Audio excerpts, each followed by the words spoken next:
Hi, everybody. Welcome back to the Red Sea podcast. We're going to do part 4 of our tier list of Liverpool positions. Today, I'm with my obvious normal co-host, Tiago's father, James. How you doing, mate? I'm not too bad, pal. Looking forward to this. It's been a little while longer than we normally would have done it. Obviously, I want to welcome over Steve from Red Sky Pods as well for joining us on Red Sea Pods. So thanks for coming along, Steve. It's a pleasure having you, pal. How are you? Yeah, it's all good, mate. Thanks for having me. Always a pleasure to have a chat with you guys. And there's a few names to get through tonight, isn't there? Absolutely. Yeah. No, we did like we say, we did goalkeepers, left backs, right backs over on the Red Sky, and today we're over to the Red Sea. So I really enjoy the collaboration with Red Sky. So go and check those guys out, guys, at Red Sky Pods. Obviously, if you're watching on Twitter, hello to you guys on the Red Sea Pod, and if you're watching it Never a Foul on YouTube, definitely, if you can, go over to there, because that's where we want the subs, that's where we want the views, that's where we want the comments. We're going to read as much out as we can. But yeah, without further ado, as Steve rightly said, there's more centre backs than other positions. So we're going to get cracking. But I wanted to just quickly run through our tier options here. So by popular demand, we've added a couple extra changes to the tier. So right up the top, we've got legend, we've got cult hero, we've now got underrated as well as an extra category. We've got had his moments, we've got dodgy, and we've got in the bin as well, which was a popular choice. So I think it's only right that we give Steve as our special guest the first choice, mate. Where did you want to start on there? Right. Well, I'm on a smartphone, so those are micro small for me. Okay. Let's start early doors. Who's the earliest centre back you've got on there? Yeah, so as you say, we've been starting with the kind of benchmark, haven't we? We've got Tomo and Emlyn Hughes as the kind of oldest two, I would say. Okay, so let's go with Crazy Horse. Okay, Emlyn. That's the one. You kick us off, mate. Quite rightly, we've had a discussion before about Emlyn Hughes. You and I have had him, and he could have featured any number of these, such as his versatility. Signed from Blackpool, absolute legend of the football club. Wore his heart on his sleeve on and off the pitch. As strong as an ox, forever available in a day when they had one substitute. These guys used to play through all kinds of injuries. Emlyn Hughes was a proper Liverpool footballing legend. Sadly, no longer with us anymore through ill health. But one of my dad's all-time favourite players. My dad was quite critical of Liverpool players, to be fair. But Emlyn Hughes didn't. Much as we say the same about Virgil van Dijk doesn't really have a weakness now. That's the same conversation that people had about Emlyn Hughes back in the day. Scorer of some spectacular goals as well. He scores a header against Everton, and when the ball goes in net, he sat on the shoulders of the centre half who stood upright. That's how high he had to get to that one. And he scored some thunderbolts as well. Another Liverpool player that probably should have got more international recognition, but it's a great place to start. You could have had him as a left back, a left half, or a centre back. Such was the versatility of the man, and he's one of the founder members that taught Liverpool how to win. One of the Shankly boys that genuinely, or the Paisley boys that genuinely brought home and gave us the will to win, the know-how to win, and was involved in many, many important European nights along the way. So for me, top of the shop. James? I mean, just while Steve was obviously discussing about Emlyn Hughes, I just had a quick look, because this is a little bit before our time, Adam. So I had a quick little Wikipedia Google search on this man. I mean, phenomenal career, 474 appearances for the club over span just over a decade with Liverpool. That's huge. He then went on to play for Wolverhampton Wanderers, where he made 58 appearances, Rotherham 56 appearances, Hull 9, Mansfield 0, and Swansea City 7 appearances. So this man played on and on and on. I mean, his career started in 64 and ended in 84. So he had a 20-year football career. Wow. That just tells you the sheer tenacity of the man. So just based on the fact that he had a 20-year football career, you've got to, and that's playing at a decent level in the game. Arguably, Liverpool being a standout one on there, where we spent the most amount of time, 12 years with Liverpool. As I said, 474 appearances for the club. The magnitude of that, he's got to go top tier, surely. And also, whilst that 35 goals as well, playing as a centre half. No, I mean, I was having a little chat with my dad about him because obviously, like you say, he's a bit before our time. But yeah, he was saying like Steve correctly said, he could be left back, midfield, defensive midfield, centre back. He had the lot, the whole game for it. 4 titles, 2 European Cups. I think were they both as captain as well, Steve? Those two? No, Phil Thompson lifted one of them. I think towards the period when Thompson took over as captain. I think Emlyn Hughes' Liverpool career was probably coming to a little bit of a decline. Liverpool always had a history of shifting captaincies. You look at Gerrard taking the captaincy of Hoopy, no one saw that coming, and he said he wasn't ready to relinquish it. They do it as much as anything to help players grow. So I think he was a captain whether he wore an armband or not. Absolutely. No, I agree. And what I really liked when my latest trip to Anfield in September, just to do the tour. Obviously, the first time I saw the new statue with Emlyn Hughes on Paisley's shoulders, so that was really nice as well. So it's there's a funny story. They got pulled over by the police, and I think it was Bob Paisley said, "Do you know what I've got in this car?" And the police said, "No." He said, "The captain of England football." And the police officer said, "Have you?" And he said, "No, I haven't really, but he will be." Yeah, so that's the way those guys operated, and I think that's a nice little story to end that one with. Just absolute legends after legends after legends. So yeah, I completely agree with both of you guys. It's a great place to start, and it's going to be difficult to top him. I think there might be a couple up there with him, but maybe not many that should be going above. So James, do you want to kick us off with a number 2? Yeah, I would like to go with Jamie Carragher. Okay, that was going to be my choice there. You've stolen. Go for it, mate. So, Jamie Carragher. Where do we start with Carragher? So basically, initially started off as a centre midfielder. Came through the system at Liverpool. Rumour has it he was originally an Evertonian. He was an Evertonian. He doesn't make any. He doesn't hide the fact that he was originally an Evertonian because, as he always says, is that with Liverpool Football Club, it's infectious.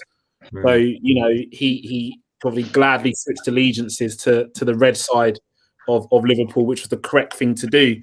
I mean, what can I say about Carragher? Having grown up watching him, the versatility of the player was unbelievable. He could play right across the back four. He could also play in midfield. He also scored some memorable goals.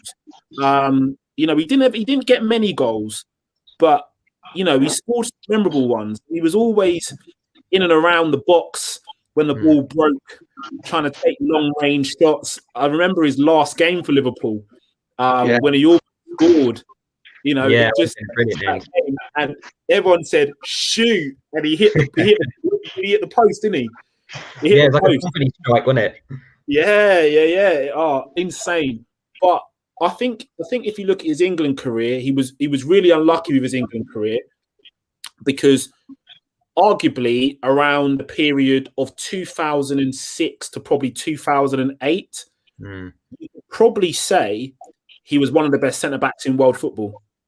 Yeah, and I think that would be fair enough to say from about 2006 to 2008, maybe even 2009, he was one of the best centre-backs in world football. But unlucky for him, at the time when he was trying to forge his way into the England setup, you had John Terry, Rio Ferdinand, Sol Campbell, even Ledley King knocking the door at the same time. So we were blessed with some top draw centre-backs. So he was kind of moved out to the right-back position just to get him in and around the squad. And he done a job there as well. Arguably, his most famous moment in a Liverpool shirt has got to be the 2005 Champions League win. And when you look at his performance in that win, I mean, I remember watching him absolutely foaming at the mouth after the Hernan Crespo goal because he ran off the back of Hyypiä. and he's absolutely turned around and lost the plot on Sami Hyypiä. But that's because ultimately he was a warrior. He's a fighter. Everything he does was about playing for and dying for the shirt. Yeah. And then obviously you know how that final ended. And what a performance from him, defending with his life, heading the ball out, even when his legs had gone to absolute jelly. I remember when it went to time, you saw him having his legs massaged because his legs had gone to absolute jelly, but he just carried on going. The man was an absolute machine. So there's only ever one other man that you could probably refer to as Mr. Liverpool other than him, and that's Stevie G. And he was an able deputy in terms of the vice captaincy. So for me, Carragher goes right at the top of the tree also in terms of Liverpool centre back. Yeah, I mean, I've got some good memories of him. He's pretty much been an ever present, obviously, from when we first started following Liverpool. You know, in the mid to late 90s, just whether he was at left back, right back, centre back, he'd do a job, wouldn't he? And you mentioned about being vice captain to Steven Gerrard, but obviously every time there was, Gerrard had quite a few injuries long term while he was captain as well. So Carragher, captained the side numerous times and did a cracking job. And as Steve said with Emlyn Hughes, even when he wasn't necessarily wearing the armband, we had two captains on the pitch at all times with Carragher and Gerrard. He was, as you say, in that final, and every week in, week out in the league, he was the guy that that organised everybody. But you mentioned the 05 final. My best memory of it is of Carragher is him talking to Dudek before the penalty shootout when he's like, "Go crazy, just be just do anything you can think of," which is just absolutely brilliant. I think he probably exactly. Like, what was it, 500 games for Liverpool? I mean, that's got to be up with Callahan, isn't it? I know he was probably a couple 800 plus, mate. Yeah, so is he second in terms of appearances? Thereabouts, there's a few of the old boys who got into the 500-600s, but right up there. I mean, modern day, that's our lot. Oh yeah, absolutely. You don't see too many one club players, do you? And to be fair, just to go back to your point earlier, Andre, he started his schoolboy career as a centre forward, so that would explain his liking of being around where the goals go and he can strike a ball. And then again, picking up on Adam's point before, that for a period he was arguably right up there with some of the best centre backs ever, around in the game. I think the thing that went against him was, and unfortunately he got found out once or twice, is he didn't have natural pace. Now, I know John Terry didn't have natural pace, but John Terry was winning Premier Leagues and things like that. So he was always going to be sort of the guy that stepped in first and foremost. And then Ferdinand was a great foil for John Terry with his pace. And when it wasn't Ferdinand, it was Ledley King. So the point about shifting into right back was a valid one. I'll always remember him phoning up TalkSport, calling Adrian Durham out for calling him spineless for not going to the World Cup or something. And he called him up and he invited him down to the training ground. A club legend, without a doubt, mate, an absolute club legend. I just wish he wasn't being brainwashed so much by Sky. I think, we love him as a player, but for me, he doesn't need to overcompensate. He calls the team Liverpool. He calls them, not us or we. And I can't relate to that. And I think he's trying to overcompensate because Gary Neville very clearly wears his heart on his sleeve for Manchester United, and everything he speaks about Manchester United is done as though he's still involved with the club. And partly wishes Carragher would be like that, but it's just, I guess he's just trying to be professional.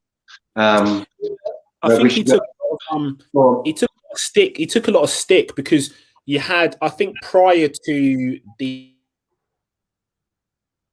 because someone else brought this up before about the them and we thing.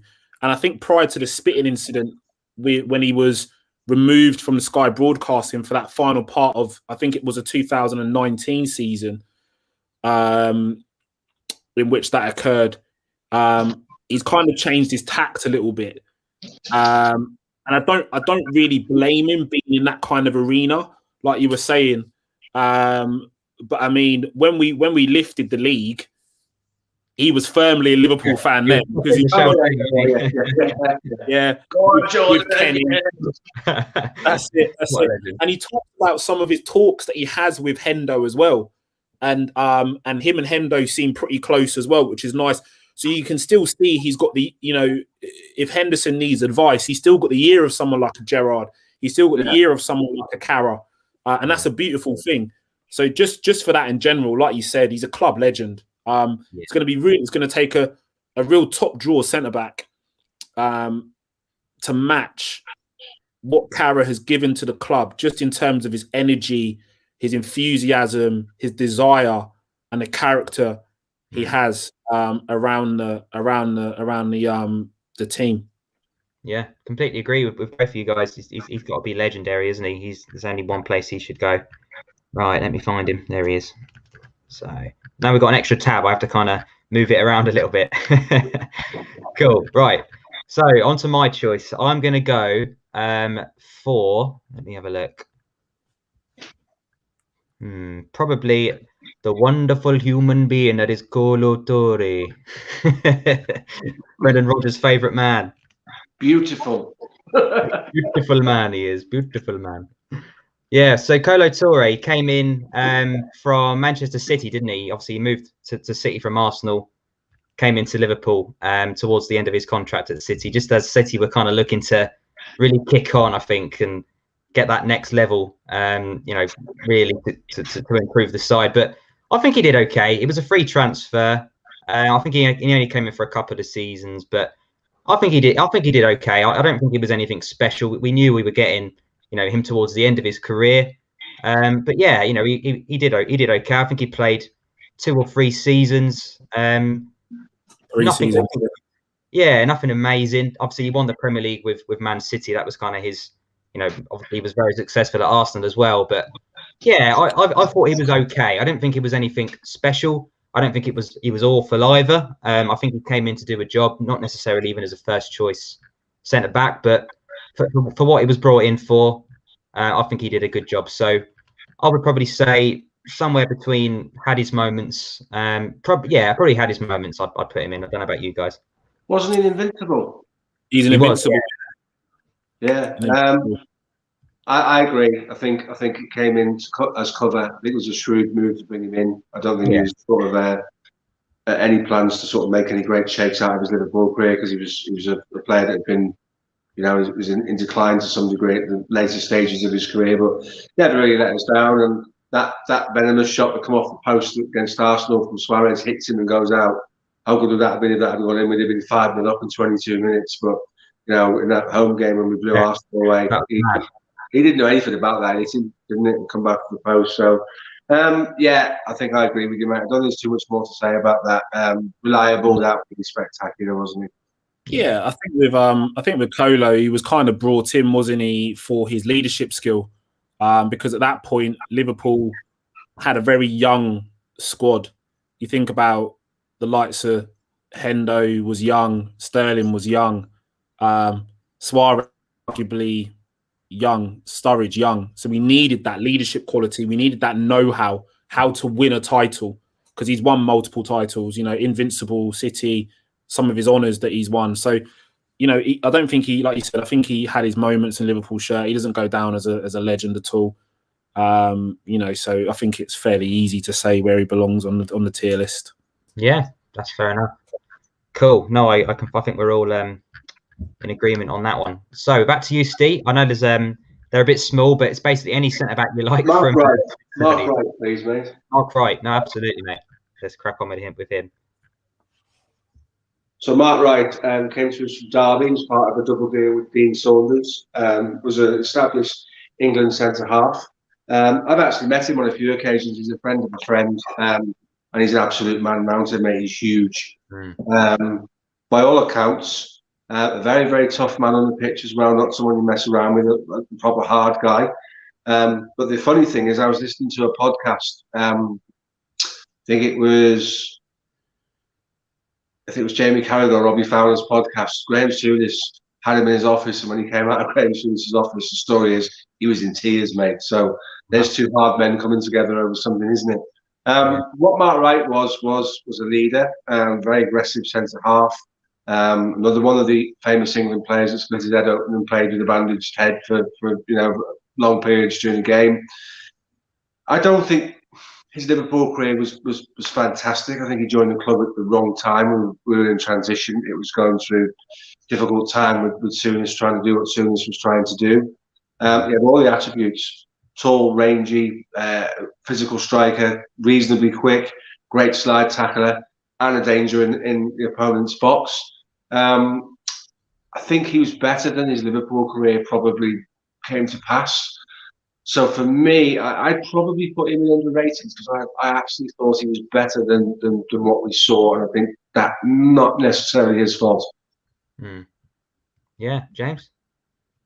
I can't really add much more, to be honest, because it's slightly before my involvement and my love affair with Liverpool. So, I'd have to kind of agree with everything you've said. I know little bits about him.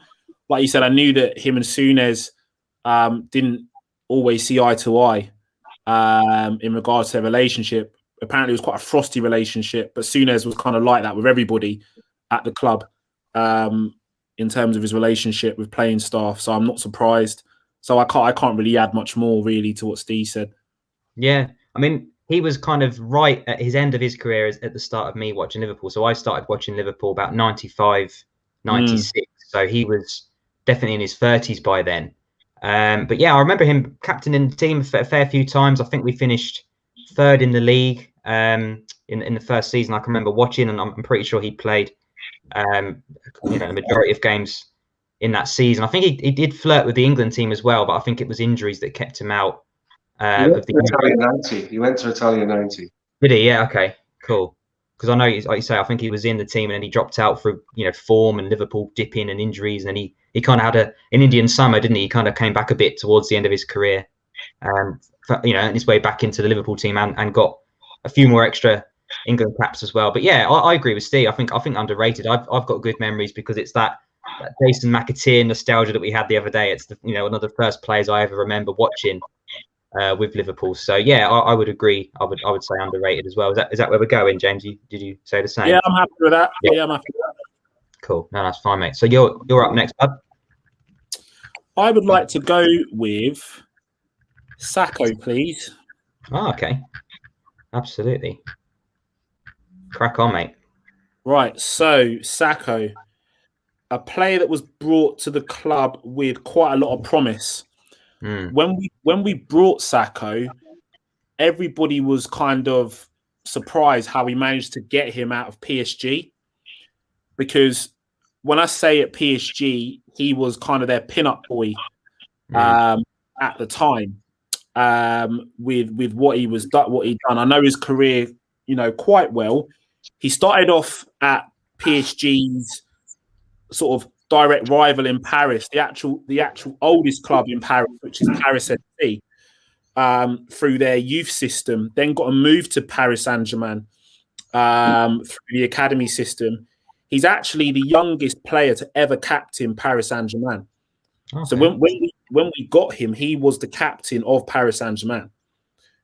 He was also well regarded in the French youth system as well. The description of him that everybody that's ever played with him or anybody that's ever worked with him is he's got the strength of an absolute ox. Any player that's ever trained with Mamadou Sakho will tell you that they've never seen a player like him in the gym. He's unreal with what he can, with his power, his aggression, the way that he goes at training. There's also a darker side to his personality in a sense that he is quite a playful type, but again has a bit of an attitude problem. As we encountered on the pre-season tour to the States where he was sent home by Jurgen Klopp because he simply didn't know how to give it a rest. And that kind of spelled the end of his Liverpool career, followed by a failed drugs test, which he later on was cleared of. So it's important to say that he was later cleared of that drugs test, and ultimately he kind of attributes the end of his Liverpool career to that failed drug test, which then turned out that it wasn't a failed drugs test. So much so that he was actually going through court proceedings with the World Anti-Doping Agency in regards to that failed drug test. probably the highlight of his Liverpool career was when we went very, very close to winning the league. He was an important player in that period of time. I can't lie, when he used to get on the ball with that kind of unorthodox touch, it used to give me a heart attack. And Steve shaking his head, I think he probably felt the same. Watching him play out from the back was heart-wrenching moments. Like, you think, oh my God, he's on the ball again. But somehow, when he'd pass out from the back, the pass more often than not would make it. And you think, oh my God, how's he managed to do that? Commanding presence in the box in terms of his heading ability. Just a bit scatty in terms of his positional awareness, though. And you see that in his career at the moment with Palace. But yeah, I think it was a shame about how his Liverpool career turned out. When we brought him, we were talking about a player which could play at the top level for Liverpool for probably the next 10 years. And, you know, the transfer fee which we paid for him was an absolute steal for a French international, captain France at every single level as well, and captained the youngest captain of PSG. So, you know, the French tabloids were kind of shocked at how we managed to get him. But I think PSG let him go again because of a disciplinary issue. An attitude problem was why he left the club. I mean, what's your thoughts? Because this is kind of more around our kind of... I mean, like you say, we've been being a bit unorthodox. I remember sometimes having Lovren and Sacco at the back and thinking, "Oh my Christ, what a pair!"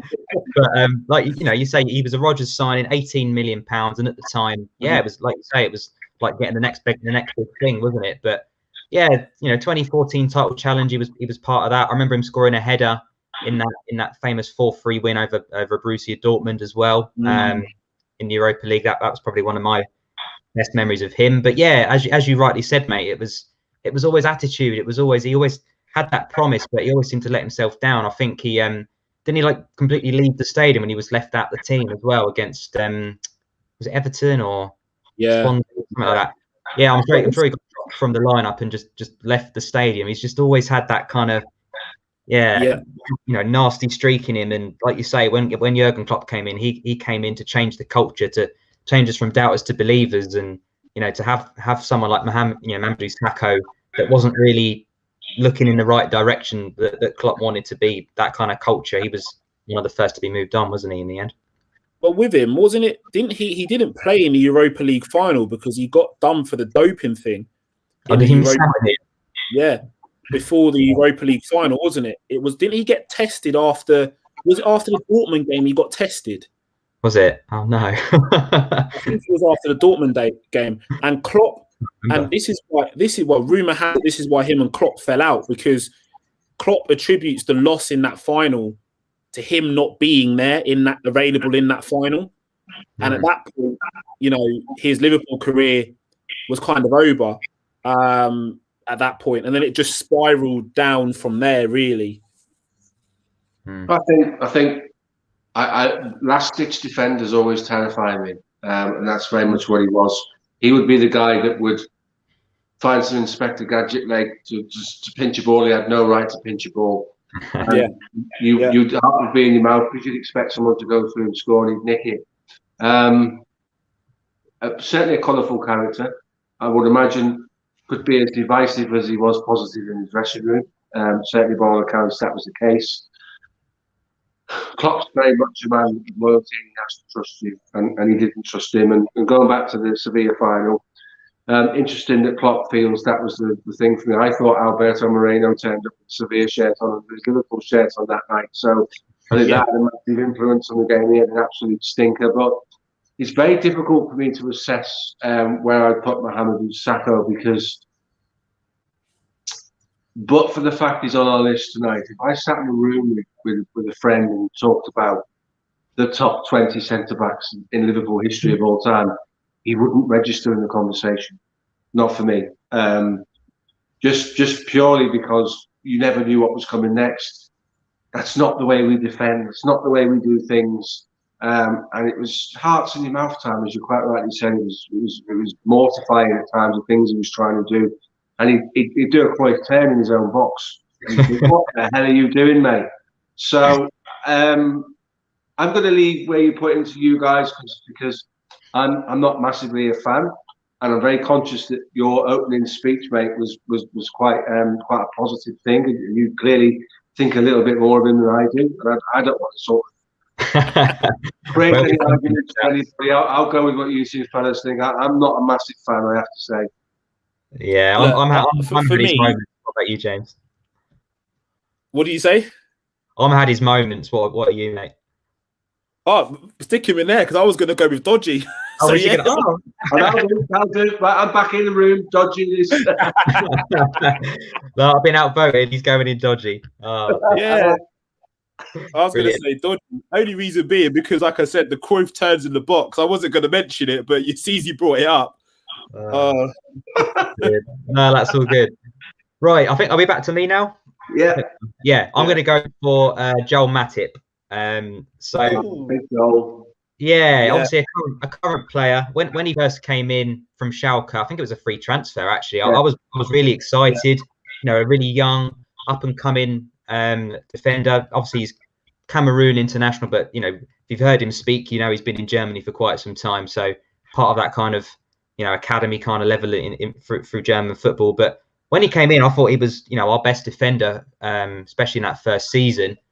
And obviously, he had that really weird moment where he'd retired from Cameroon, but they hadn't accepted his retirement, so he ended up having to miss the whole of the January because he should have been on African nations duty but wasn't. So he had a kind of international but we didn't want to play him and get in trouble with or anything like that. So it was really odd, but it was so important at the time.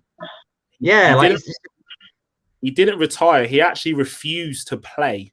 Okay, that's what it was. Yeah, he refused. He refused to play for the Cameroon national team over a dispute with them, and then decided to retire.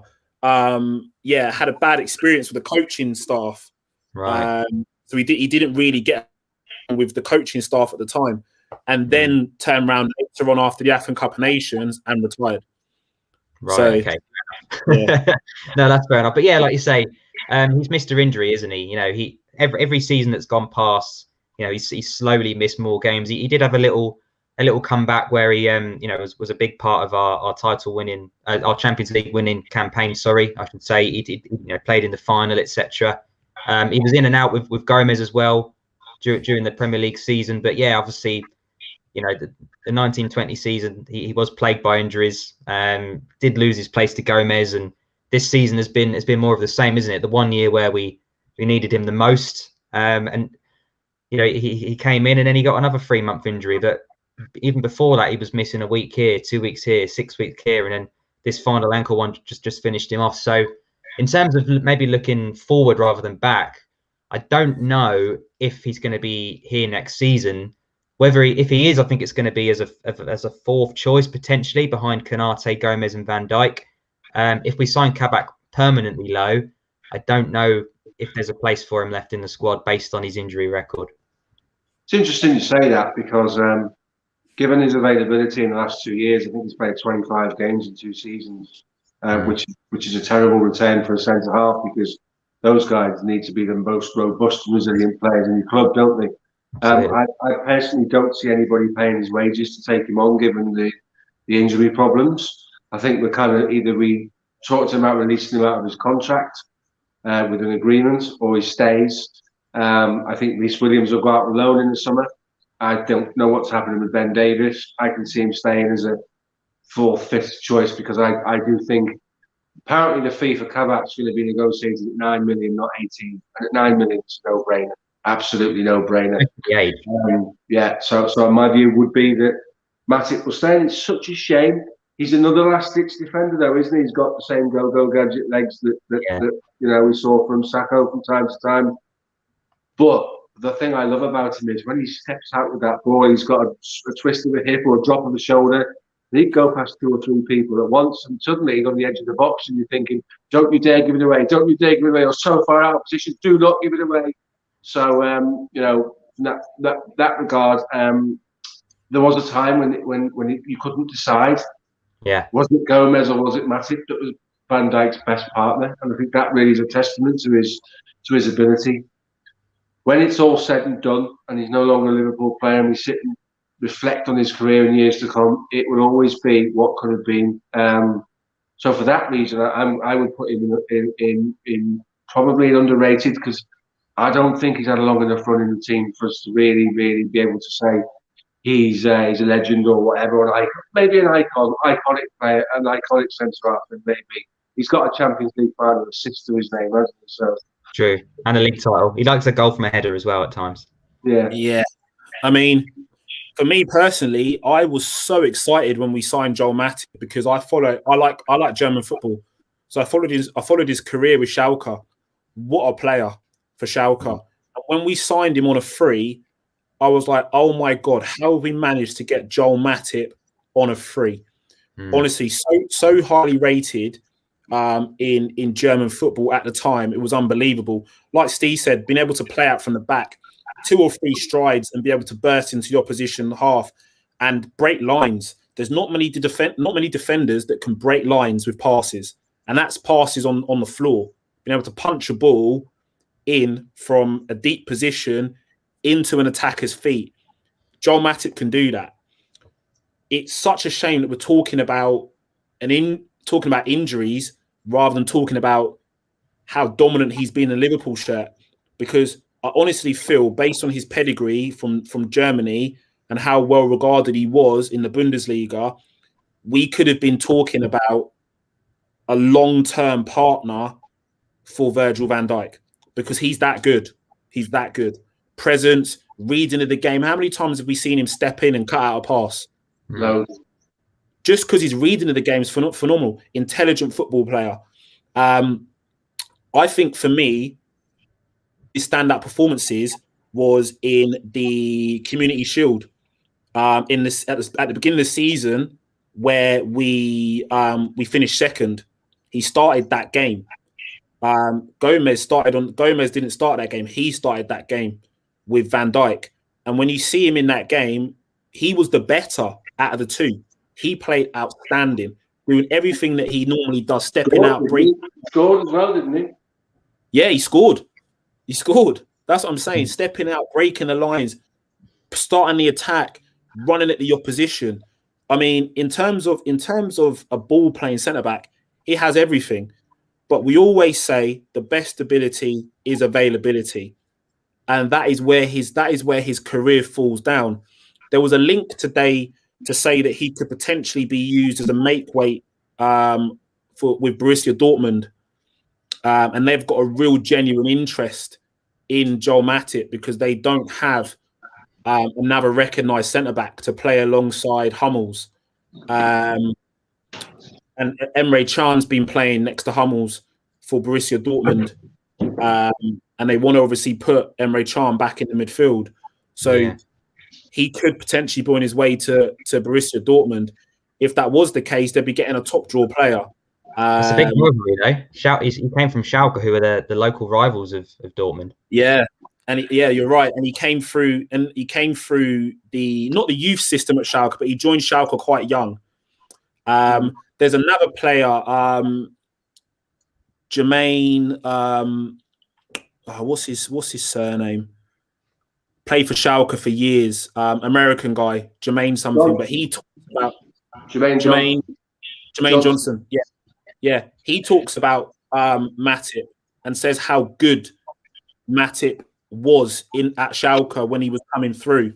So it's a shame that we're talking about a player who's been plagued with injuries, because honestly, if he never had these injury issues, that centre back situation would have been sewn up, because he's that good. I agree. Agreed. Where are we putting him then, chaps? Iconic for me. So like a cult hero, or cult hero. Yeah, cult hero. Yeah, cult hero. You can't deny what he's done for the club. So you go cult hero. He'll always be remembered. Yeah, I agree. Like you say, league title, Champions League. It's not too much else you can go wrong with that, is there? I think we're back to you, Steve. Okay, so let's go with Joe Gomez. Yeah, absolutely. Ooh. So Joe Gomez, absolute steal. What we paid for him, 3.5 million from Charlton. Yeah. The quickest player at the club. So that's always handy, and that's the reason why we played with such a high back line, because of recovery speed, him and Van Dijk. And the people who don't support Liverpool and don't watch Liverpool week in and week out are still saying you can't say injuries are the reason why, but everything is broken when you take those two guys out. Everything else fell apart. Everything. That we are such a well-oiled machine, and they're the two biggest cogs in what we do. That position there, and the transition, and the fact that we can afford to push up a high line and let a mixture of recovery speed and VAR sort out those that were in behind us. It worked. We won a league title off the back of it. Has had some bad injuries, and they're not necessarily muscle injuries. A broken leg, but he had prior to the patella injury was through a challenge, and that's no fault of his own. I think something will come out one day in the future about the injury on England duty. Although the patella tendon is something that can sort of degenerate over time if there's a weakness in there. To damage someone's patella tendon in a challenge, there's a good chance that person doesn't use that leg properly ever again, because that is such a awkwardly placed tendon and does so much of holding the leg together. To do someone in a way that's been suggested, and there's a few names that have been bandied around that might have been on the end of that. That's an assault. You struggle to do that with challenge. Roy Keane couldn't even do that. So Haaland at Man City would be worse than that. So I'm not of the opinion that he was taken out on England duty. I think that those are genetic weakness in his body. But what they say is when they operate on these guys, when they get back to full fitness, that tendon is then stronger than it was in the first place, because medical science today being what it is, they can do such good work with it. It's how it's attached to it's mad. It's how that particular part of that tendon is attached to the brain that is as big a deal as anything. And I think only a certain percentage of that has got live tissue in it. So hopefully, we've all seen the scar on social media. Hopefully, he will be back to something like normal. He's doing some quite heavy weightlifting with his legs at the moment. So there's obviously belief that we're on the road to recovery. Going back to your point earlier, when he didn't start to chant the Community Shield, I thought he got comfortable playing alongside Van Dijk. I thought he was too easy. I thought he took it for granted, and I thought that he started to make a few mistakes. He wasn't playing well prior to Van Dijk's injury either for me, but he stepped up when Van Dijk was injured. He moved across Van Dijk's side, and Matip came in alongside him, and obviously others as the injuries piled up to he got his own. I thought he really stepped up, and I do think when fit, he is a first choice in England's centre half. He really should be right there every game. Now we can sign Canate and we can sign Kabak, but I think if everybody's fit next season, I still think the boss starts with Van Dijk and Gomez as his first two. Yeah, I agree. I don't. They've they're a good partnership, aren't they, Van Dijk and Gomez? They've worked well together. They've probably been our most consistent over the last couple of years. But you mentioned Gomez had ankle surgery, then he had the leg break at Burnley, then he had the England injury, and like Steve says, how many more of those can he take? How many more times can he go in hard as with a defending challenge without worrying about his body just giving up on him? So I do agree with Steve. I would as it stands, I would start Gomez and Van Dijk in the first game of next season if available. But I think if he has one more big injury, I think he's really going to struggle to maintain the level, because like you say, playing alongside Van Dijk, you are shown up because you're playing against alongside the best defender in the world. However, it also helps you in your game, and he covers a lot for you, makes you look a better player. But when he had to cover when Van Dijk was out injured, he was okay, but then I just think without a big top centre back next to him, he's not at that level we would need. So personally, I'd like to see someone come in better than Gomez and better than Matip and better than Kabak to play alongside Van Dijk. But obviously, I haven't seen enough of Canate to make that decision yet. But yeah, for me, Joe Gomez, when he plays, he's fast. It gets him out of trouble. He's decent. He's solid, and you definitely take him from what we've had at centre half this season all day long. So he's had success. He's been part of my most successful period as a Liverpool fan. So I'd probably put him. It's difficult not to put him alongside Joel Matip. Really, I mean, I agree. He's done nothing. I think nothing else, Yeah. nothing different. I think they're very similar careers so far. Yeah, I mean, started his career at Charlton for the youth team. Made his debut at 17. Played one full season for them at senior level before he was snatched up by Liverpool. A player that can play right across the back four as well. So that's important to remember. He can play left back, right back, and he can play centre back as well. There's all this hype around James Justin and how James Justin can play left back, right back, centre back. Yeah, Joe. Let's not forget. Give the man his credit. Joe Gomez can do that too. And arguably Joe Gomez has been playing at a higher level than James Justin for a lot longer as well. It's a shame that we're talking about injuries, but it's important to remember he's still only 23.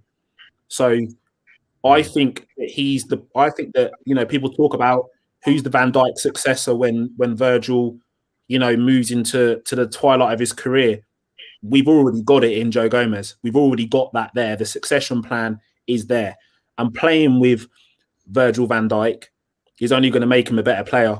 We talk about what next season's going to look like in terms of centre-backs. Personally, I've said before, I think we go to a back five. And I reckon you'll see Virg, you'll see Gomez, and you'll see Konate probably all line up together in the middle three. But that's for another show.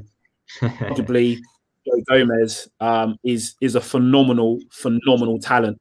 And if he didn't get injured, he would be a starting centre-back for England at this summer's championship, because there isn't another centre-back for England that can do what he does, that has the pace, that has the reading of the game, that has the power, again, the ability to step out of the back four and penetrate a midfield with a run. Joe Gomez can do that.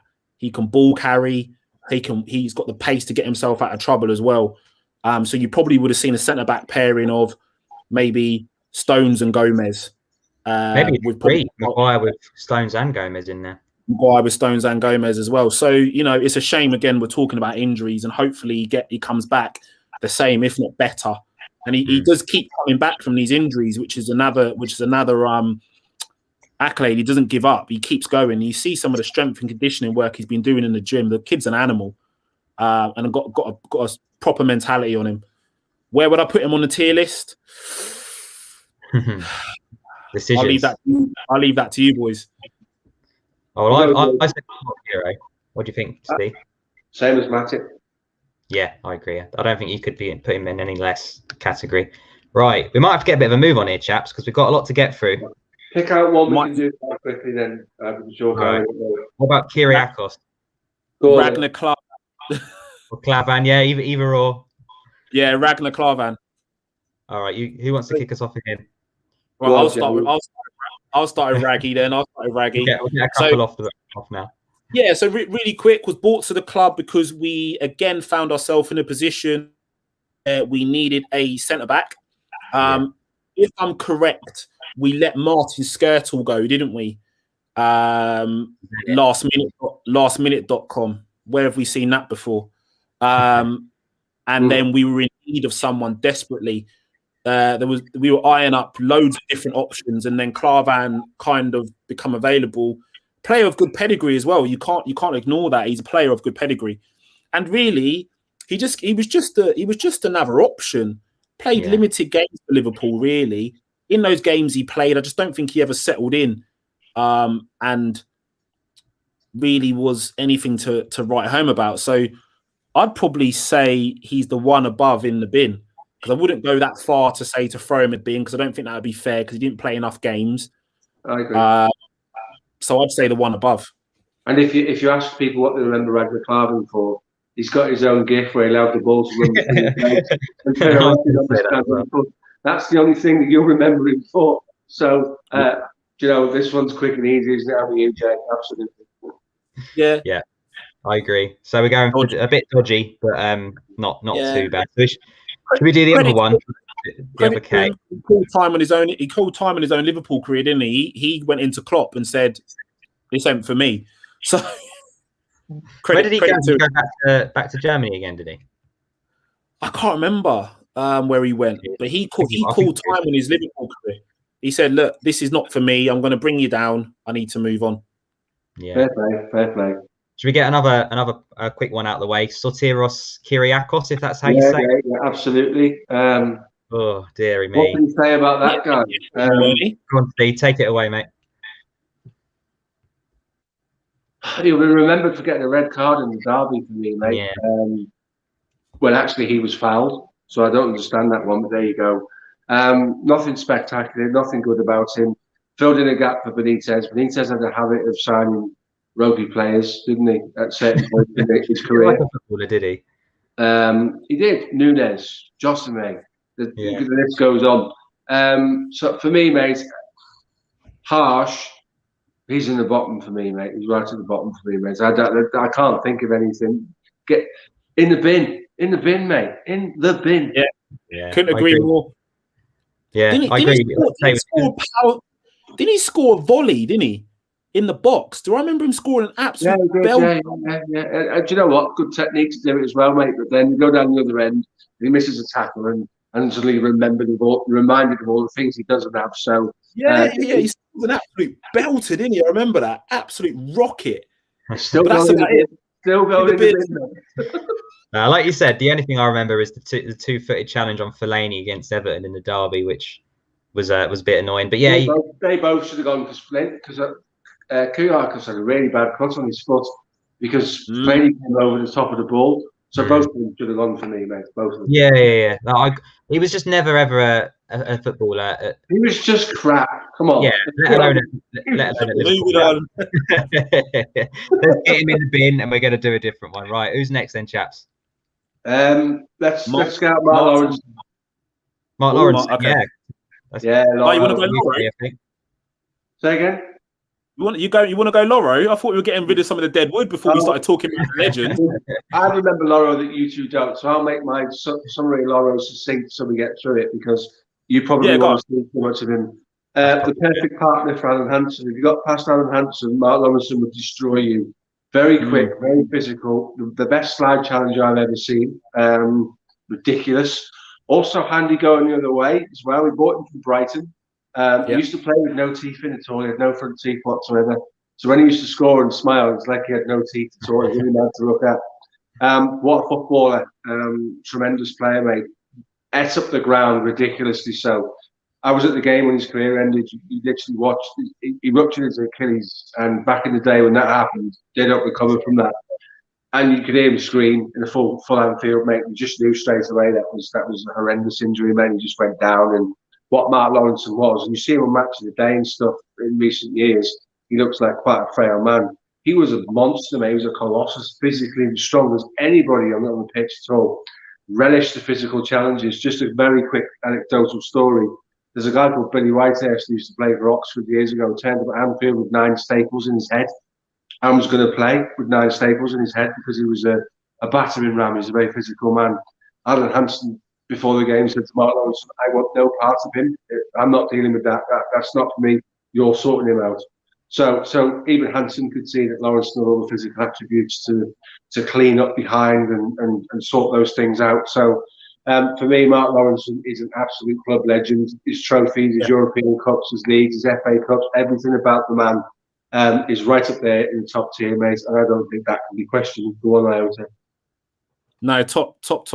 I mean, I only remember Loro from watching him on like Match of the Day and stuff, and he has a massive affection for the club, as you can see. So again, for me, you watch tapes of Liverpool of yesteryear, and he's there front and center along with Hansen. Like you said, a player that Hansen was probably slightly better on the ball than Loro in terms of what he could do, but Loro was just an animal. And you watch when you're watching tapes back, you can just see he'd just clear everything out.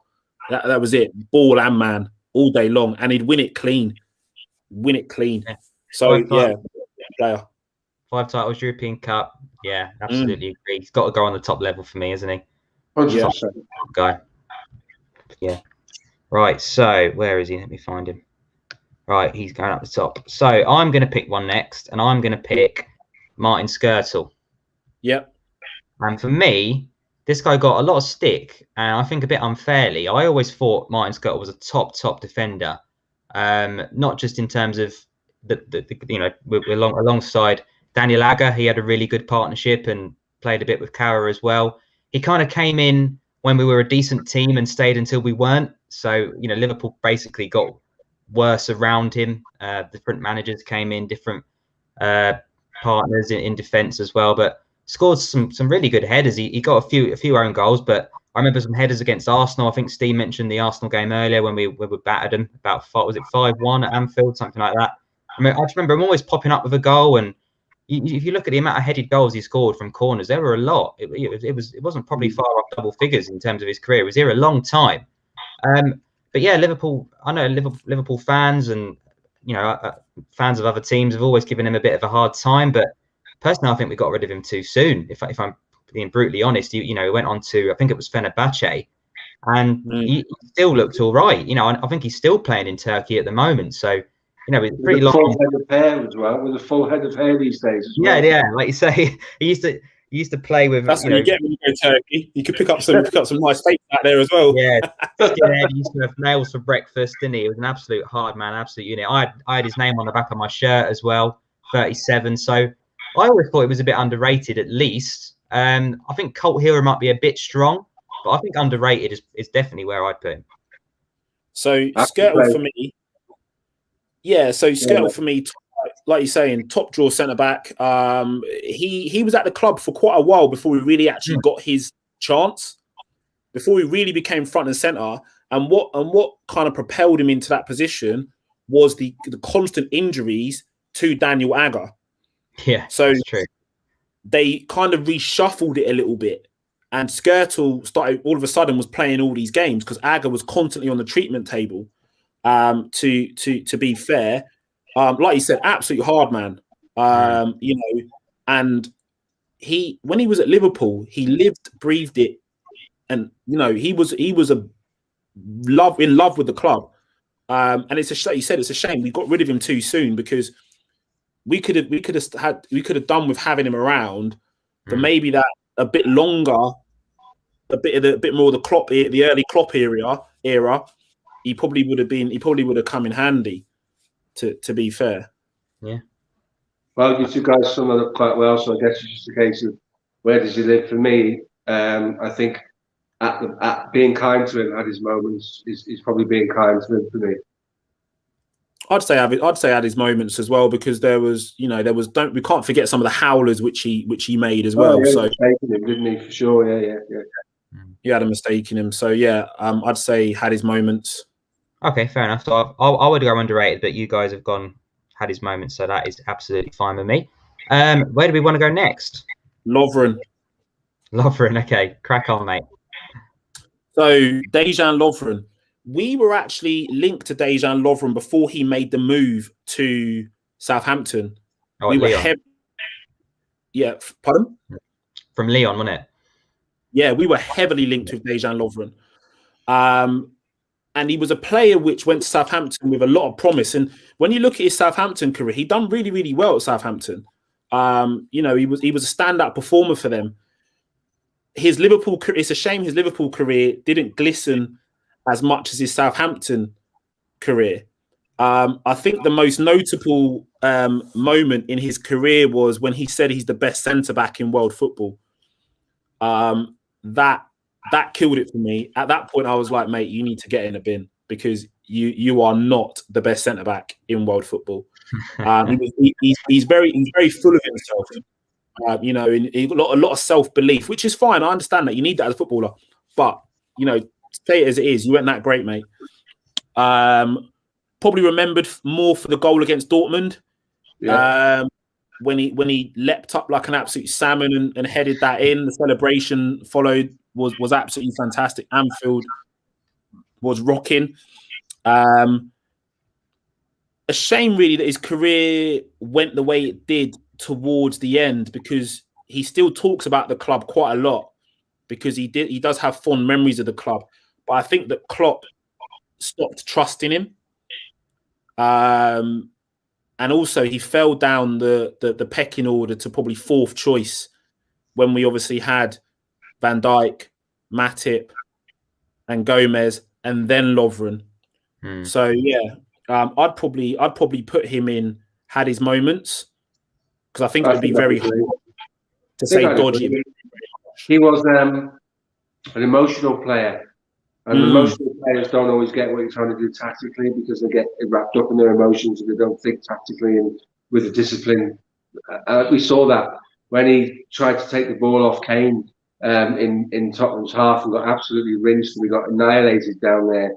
And most of that game, he was culpable for the goals. I don't think he deserves the flack he gets. I think he's a better defender than people give him credit for, but his mistakes were always really bad ones. And I remember at the parade when they were doing the Champions League trophy parade, and we were on the Strand, and he came past, and he's got his medal up like that, mate, and he is swearing his head off about this medal, mate. He's proper fired up, and that was the emotion that you saw in the guy on the pitch that clouded his judgment, and he made mistakes because of it. So I think you're right. I think that's the place to put him, mate. I couldn't disagree. I think that's absolutely spot on. Yeah, I actually saw his debut. It was a friendly at Anfield against Dortmund, and he did score in that game. So I had high hopes for him. And he was it a record transfer for a defender in the Prem at the time, about 20 million, I think it was. 24. Yeah, it was up there, wasn't it? I think it was a record at the time.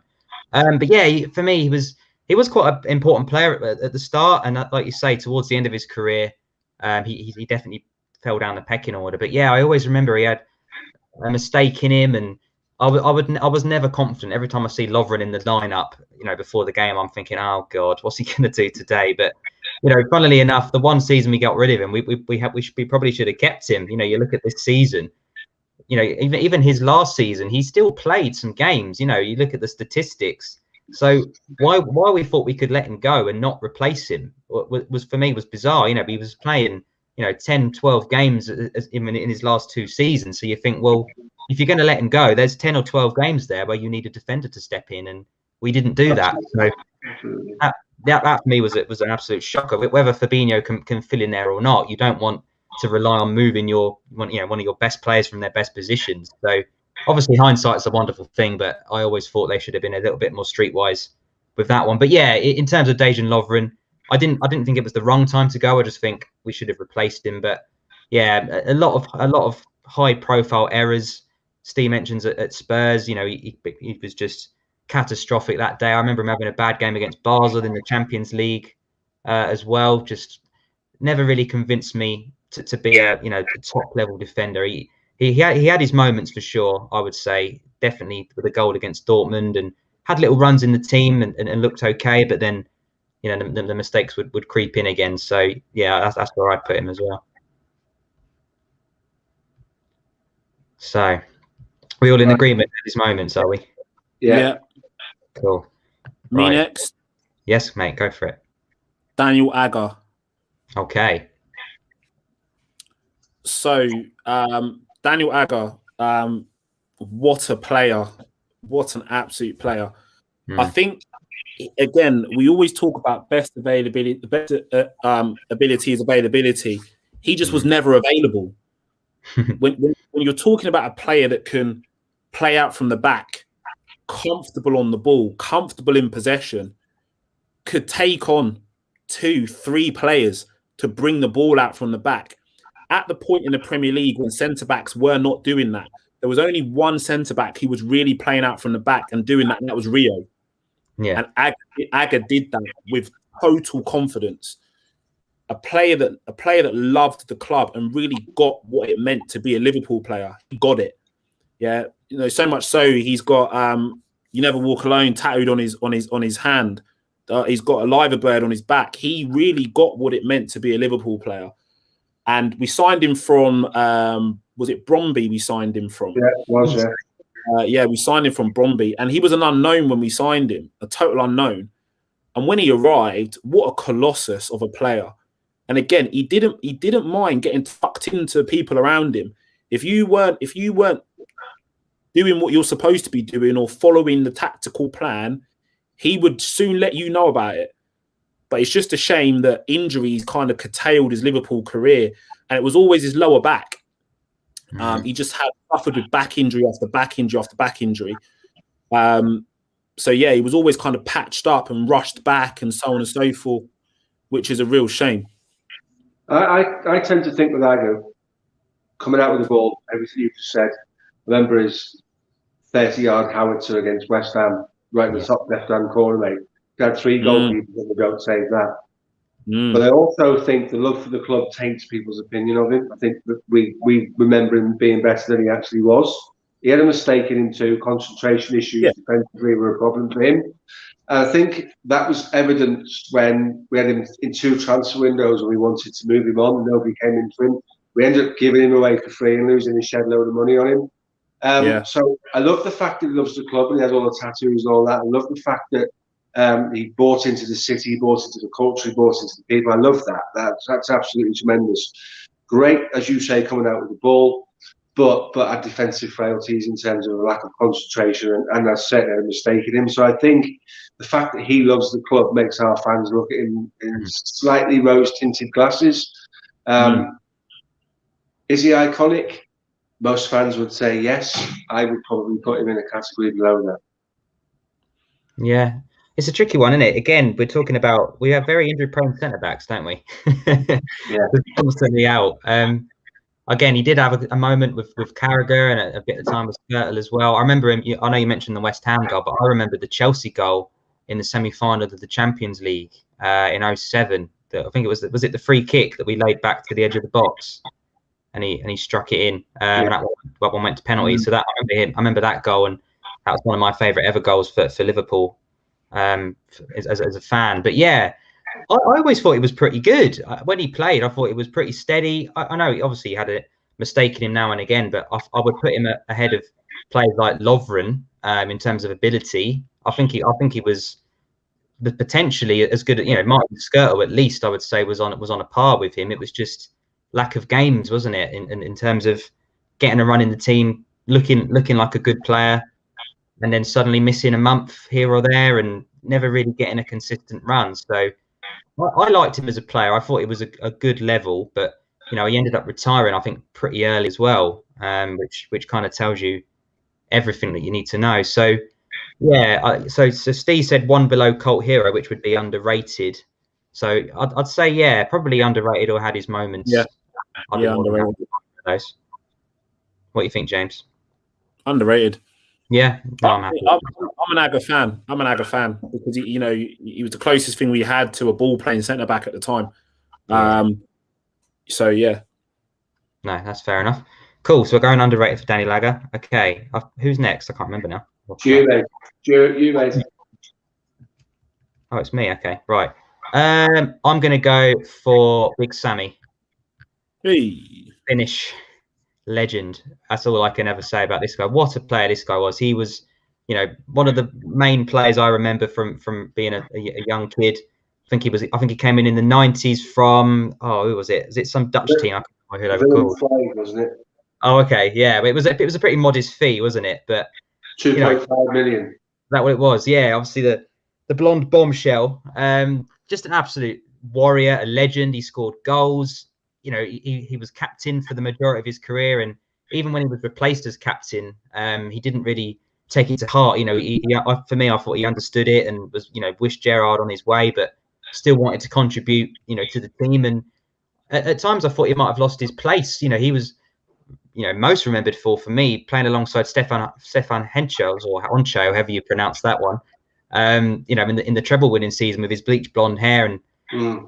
That was kind of the first memories I have of Hoopier, but he almost reinvented himself. He was here for a long while. He played alongside, Jamie Carragher, of course, in 2005 as well. So, he's had a lot of success over a long period of time. And for such a modest fee, he's got to be one of our best signings in history, I would suggest. And I remember not his testimonial, it might have been his last ever game for Liverpool. And, we made like a Finnish flag in the stadium and he was in tears and, he really got Liverpool, and I know we've mentioned Daniel with links, I think as a player, brilliant against the likes of Ruud van Nistelrooy and players of that ilk.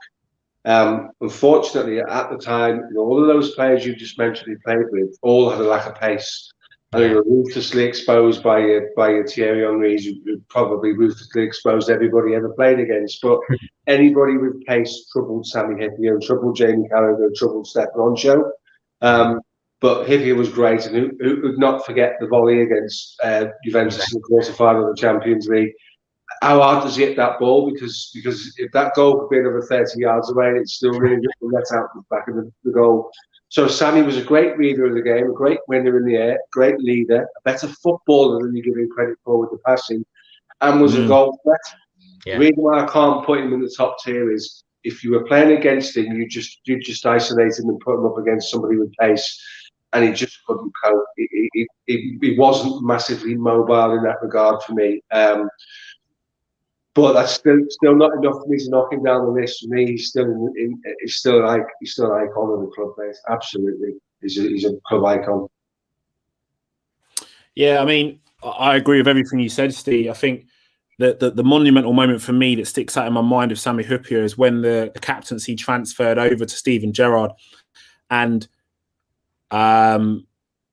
they took the captaincy off him to benefit him and prolong his Liverpool career, because his Liverpool career was in decline at that point.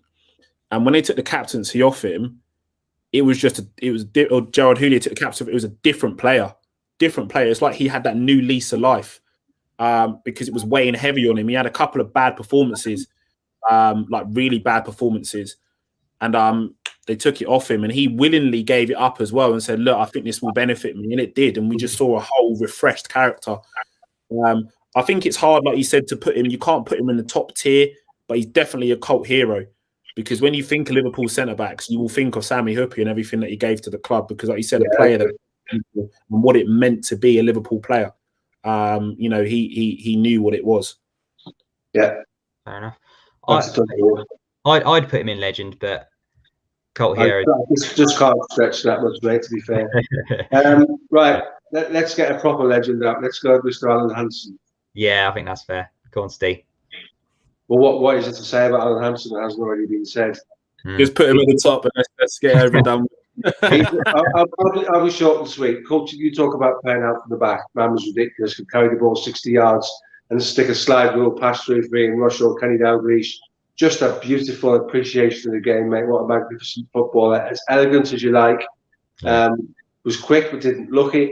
Was a superb reader of the game, the best reader of the game I've ever seen. And is the guy that Virgil van Dijk will always be compared against in terms of who's the best Liverpool defender ever. We always have one, don't we? It's Phil Neal, it's Alan Kennedy, it was Ray Clements. Those are the guys. They're always the barometer, aren't they? They're always the measuring stick. Alan Hansen is arguably, with Virgil van Dijk, the best central defender Liverpool have ever had. So it doesn't really take a lot to understand where that guy sits. I was about to ask you that. I was going to say, obviously, in terms of legends and stuff, but in pure ability, you'd put him as number one. Yeah, 8 league titles, 3 European Cups. I actually would have him. My personal opinion is number 2 because he had a weakness. He didn't like it up in physically, and that's why I told you the story about Billy Whitehurst, and he claims that he wasn't quick, but he was. But don't play down too much the role that his partners had. Gary Gillespie was an able partner for him. Mark Lawrenson was more than an able deputy for him. And before that, the likes of Phil Thompson towards the end of Thompson's career, we're all part of a central defensive partnership. But we'll talk about Virgil van Dijk when it's Virgil van Dijk's time. I won't do it now, but there are things that in that man you don't see in anybody else, and for that reason, I think Alan Hansen to me is second best central defender Liverpool have ever had. But there's nothing you can say about the guy that's negative. To say he doesn't like it physically is not a criticism. It just didn't suit his game.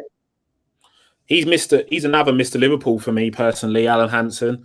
Like you said, growing up, I never caught any of his career. I just watched tapes of him.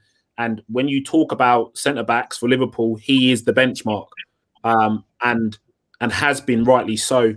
Ball playing ability is insane. Ball at your feet as a centre-back, at that point that he was playing, not many could do that. It was hoof-it football. Whereas Liverpool always have always played the ball through the lines, and he was able to do that all the time.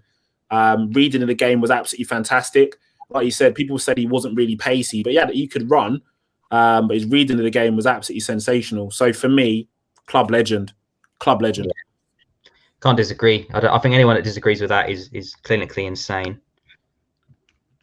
Let me get him up the top. So I can't remember is it me again or is it? I can't remember now. I think it's me now. Is it you? Go for it, mate. Who do you want next? Let's do a quick one. Let's go with Kabak.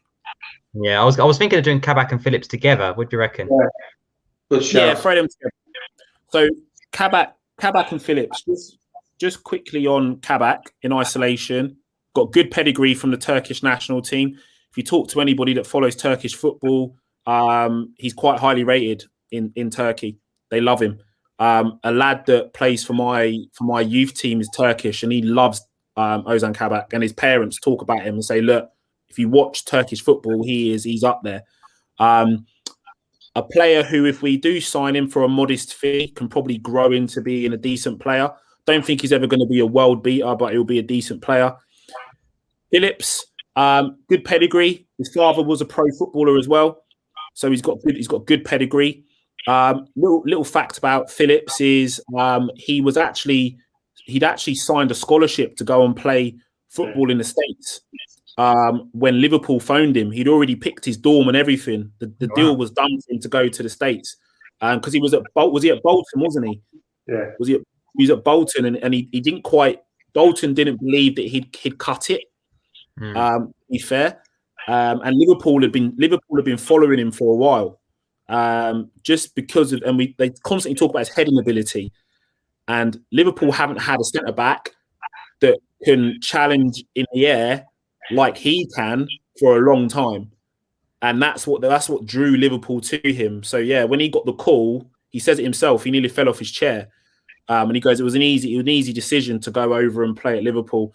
This season's arguably been his breakout season for the club, and I think a lot of youth players have had that because of the injuries which we've had. But I think it will be his first breakout season. I think it will be his last season with the club. There's rumours that there's a deal for him to go to potentially Burnley or even Brighton. And if he does go to any of those clubs, he'll be an absolute hit there. And I wish him all the best if he does move on, because he's come in and he's been a rock for us in a time where we've needed players to step up. Arguably, Reece Williams was playing more football than him at the beginning, and we thought Reece Williams would probably play a lot of the season. And Phillips obviously came back from loan at Stuttgart and came into the squad, and the rest is history in that respect.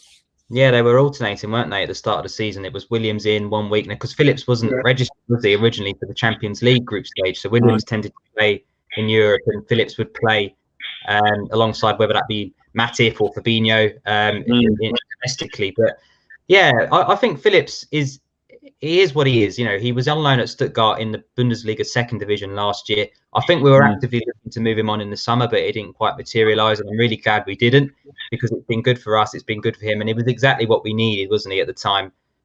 When you haven't got fast, high line centre backs, you need to go back to basics with a big defender that can head the ball away, and he definitely does that. So again, I think he's limited. I don't personally see a future for him at Liverpool going into next season. You mentioned the likes of Van Dijk, Matip, Konate, Gomez are all going to be ahead of him in let's be honest, I think he's just really been playing under 23 football up until this point. So it's been a really good shop window for him. I think he can go on his way, blessed by every Liverpool fan, and there's no point becoming a fourth or fifth choice and having a season in the reserves again. He needs to move on, play football. If he can do that in the Premier League, which I personally think he can, then I wish him well. And on Ozan Kabak, good timing. We've got a good comment from Cenk here as well. Big up the panel tonight. Thanks, Cenk, for jumping in. Obviously, he was our Kabak scout, wasn't he? Yeah, Cenk. So big up Cenk as well. He talks well about Ozan Kabak, because Cenk is Turkish. So he was a guy that said to me about him, say, look, top draw. If you can get him playing alongside the right partner, top draw. So thanks for that, Cenk. Appreciate that. No, I agree. I agree with Steve. If we can negotiate it down, I think 18 million is a bit steep. I think 9 million is a no-brainer though. He's not blessed with pace. He came into that first match against Leicester against probably one of the quickest front lines in the Premier League with Barnes and Vardy, and it was a very steep learning curve. But I think he's grown into Liverpool's team alongside Phillips. I think they've become a decent second-rate Premier League defence. All we've really had, but. I agree. I think he's good. I think he's a good player to have. I'd rather have him as fourth choice than Matip because you can actually trust him to stay fit. And like you say, he's only 20. Matip's 29. So I think it's a no-brainer to sign him, whether that's 9-10 mil, and make him fourth choice. Or if they do what James thinks and goes to a back five, then yeah, it's crucial that we bring him in. Another good comment from Cenk as well. Just get him on the cheap. The sharp will come swim, and he's excellent. He's got the right mindset for LFC. So Steve, what do you think of those two guys? I think you guys have summarised it really well. I think all that remains is there's not much more I can add to that. So very well put. I think basically this is an interesting one because I think you could say Nat Phillips has had his moments because there's no way that guy should be playing in the quarter-final of the Champions League at Real Madrid. So yes, he's had his moments. Kabak again at the age he has playing the same game.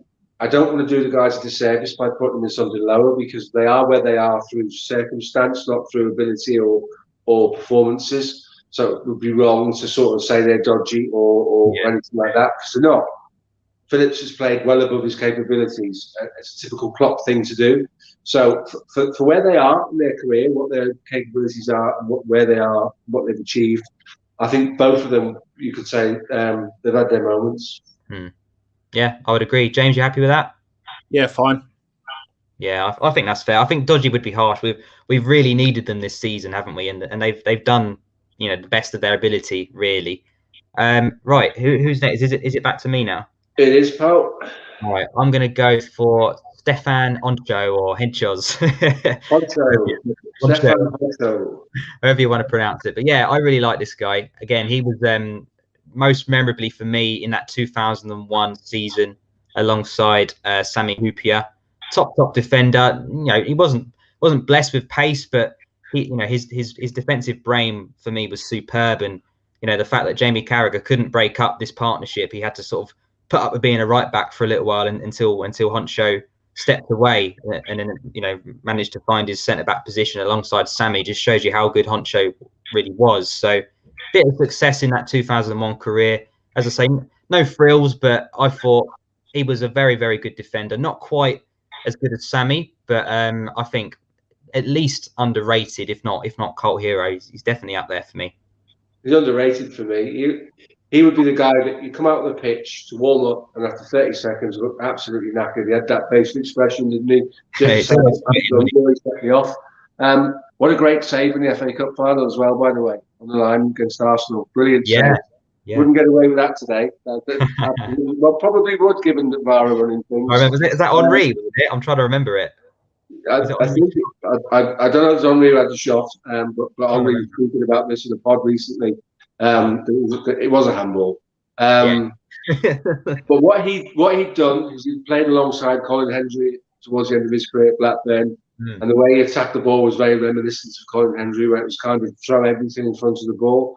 And it's commendable that defenders defend like that, and you don't see it anymore. So I would put him in probably underrated for me, mate, to some degree. I'm struggling to go any higher with him, even though he won the treble. Again, he's not a player if you have a quick fire conversation about centre backs that he brings to the table. I mean, you look at his Liverpool career: FA Cup, League Cup twice, Charity Shield, UEFA Cup, and Super Cup. So he's won some trophies with the club as well.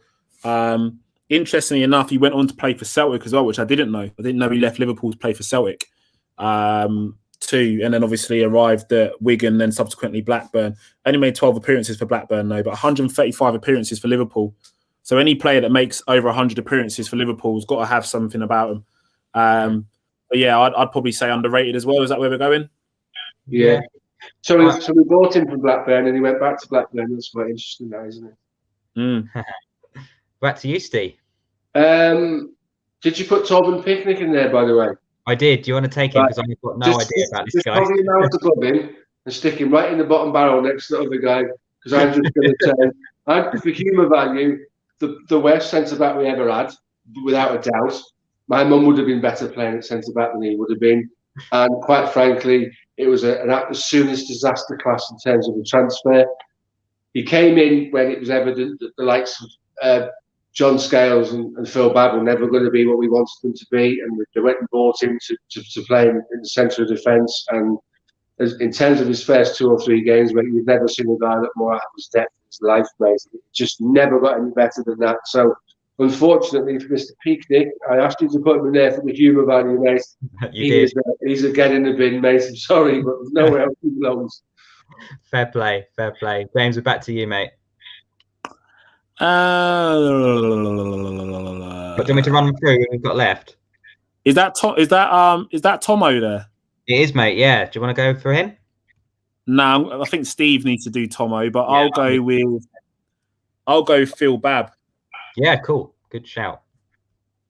So Phil Babb signed in from Coventry. Testing me now. 1994, we signed in from Coventry. 128 appearances for Liverpool. So I said any player that makes over 100 appearances for a club like Liverpool has got to have a little bit of something about him. But I think he had a bit of a mistake in him as well, if I remember correctly. And he never really looked settled in that position. I mean, Steve, you'll probably know a little bit more than me because it's 1994, so it's just before my time, just a little bit before me. But when he go on, gosh, no, when you hear him talk about the club, he always talks quite fondly about the club as well when he does his punditry. I really love the club, and what Phil Babb was very, very quick, ridiculously quick. There's a famous thing where he slid in to try and stop a goal and ended up one leg one side of the post and one leg the other side of the post. I'm about to mention that one. But his girlfriend at the time was a girl called Jo Guest, who was like one of the most sort of desired women in the UK. She was on all lads' magazines. So I'm sure he got the treatment after the game that warranted, to be fair. We went through a spell, and I just alluded to it, with John Scales, Neil Ruddock, Phil Babb, Torben Peaknick, towards the end of Mark Wright's career, where we really couldn't settle on a central defensive partnership. And all of those guys suffered as a result of that. I think Phil Babb came to us for about $4.5 million, if memory serves me correctly. And I don't think he was all that, to be fair. I think the team was struggling. There's a reoccurring feature with all of these things that we do, that certain players came to the club at a bad time to be at the club, when if they were stronger and better in a different position, we might have seen more from him. We tried him in a back three. It didn't really work. Do you know what? I'm struggling to put him above Dodgy, mate. Cool. He was an Irish international, wasn't he? 94 to 99 for Liverpool. I remember him. Obviously, I was kind of 96 when I started following Liverpool, so I do remember him playing. I think it was a steady Eddie. I don't think he was terrible, but I don't think he was anything special. I think Dodgy's a bit harsh, though. I'd think maybe put him 1 up. What's 1 up from Dodgy? Had his moments. He didn't, though.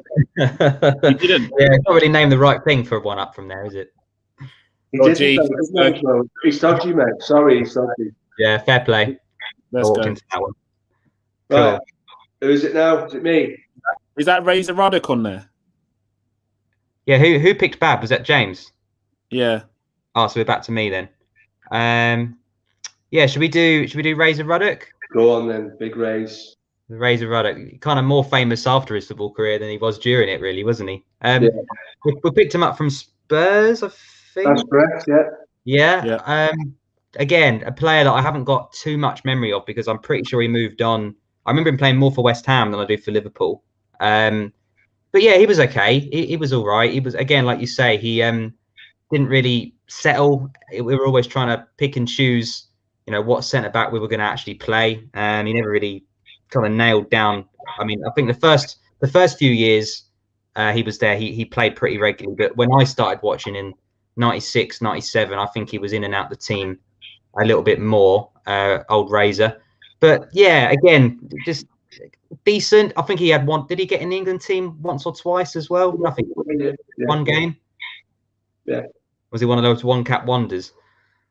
not much more than that. He made the squad a few times, but yeah, you're right. It was difficult for Ruddock because he wasn't mobile. Was good in the air. He could pass, strike a long distance ball, the right long balls, get out of trouble, stuff like that. Very heart on his sleeve, man. A bit of a joker, a bit of a character, not always for the positive nature of the team as well. He's punched Robbie Fowler on the flight back from a European game. Playing in a game with a friend of mine, a reserve team game for Liverpool, and he broke Andy Cole's leg. And the leg he broke, he hit that so hard it fractured the leg next to it as well. So he broke one and fractured the other. And the Liverpool players had him removed from the pitch. So not always great for Ruddock. Another emotionally charged guy that you watch these things, how he read that with these guys, these ex-pros who go and play little games against Germany and stuff. And it's always a bit problematic around Neil Ruddock then, and you have to be careful what to say to him and stuff like that. And I love him to bits, but he's a complicated man, and I think at times in his career he was a complicated man too. And I don't look back on his career with fondness, other than the equaliser in the 3-0 United when we came to 3-0 down. I was going to say, I remember the header. And he nearly headed Gary Harrison into the net with the ball, and he stood there like that because there's nowhere he is. That's the thing that you remember him for. That's not enough for a player who's £2.5 million from Spurs, brought in to be a hard man and be a leader, and never really transpired to be any of those things. So I think he's synonymous with the drinking culture that was around at that point in the game, and you know he speaks openly about some of his demons that he had, and like you said, a very complicated man on and off the pitch. So I don't think he should go any higher than dodgy, to be fair. I'm with you. I agree. Right. Let's get these last few finished off. So, right. Who have you got there? Can we do two at a time? We've got two together. We've got Gillespie, Kavam, Matteo, Scales, Tomo, and Van Dijk. So do Scales and who's the other? Who have you got there? Sorry, Matteo. Kavam, Matteo, Scales. That was kind of the same era, wasn't it? Roughly. Do Matteo then. We'll do Matteo very quickly. And I'll cover that one because it's probably a bit before your time, Matteo. Local lad, came into the side, was very often the support to the more established players, never let you down, threatened to break into the side on a bit more of a regular thing towards the end of some of the superstars' career, but never really got it, never really pushed on, never really developed into anything, ended up going to Leeds for a period. Capability was his issue. He was a trier. He worked hard. He did everything you could ever ask of him. Just come up short in terms of his ability, in terms of his capabilities as a player. So I'm sticking him in the same category as Neil Ruddock, and through no fault of his own. It's like the conversation we just had about Nat Phillips. Was playing above himself in the Liverpool team, and probably warranted having a career at a less higher profile club. He didn't have the same expectations that we did, and I think that for that reason alone, I can't really look beyond sitting alongside Neil Ruddock. Yeah, I mean, openly, I've watched interviews about him and with Dominic Matteo, and he openly says that he didn't feel like he belonged at Liverpool. He almost had like imposter syndrome. He didn't feel like he belonged there. And it wasn't until when he got to Leeds where he arguably had a better phase in his career, because he was important to Leeds over the period of time he was there. And he became quite a hero for Leeds, honestly. But yeah, I'd say he goes in with dodgy, because like you said, just heart of a lion, but wasn't good enough ability wise. That's harsh, but true. Harsh but true. Yeah.